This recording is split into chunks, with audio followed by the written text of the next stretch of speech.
শ্যামপুকুর থানা এলাকার বাগবাজারে মহিলা খুন এবং খুনের পরে থানায় গিয়ে আত্মসমর্পণ স্বামীর।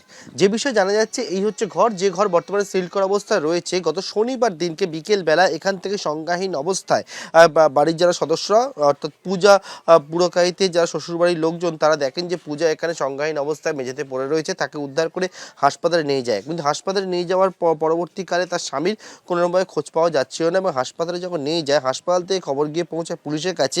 তারা মনে করে যে এই মৃত্যুর পিছনে অস্বাভাবিকতা তারা লক্ষ্য করে। এর পরবর্তীকালে পুলিশ কিন্তু যখন দেহ ময়নাতদন্তে পাঠায়, গতকালকে ময়নাতদন্তের পর জানা যায় যে মৃত্যু হয়েছে পূজা আর বছর 24-এর এই গৃহবধূর।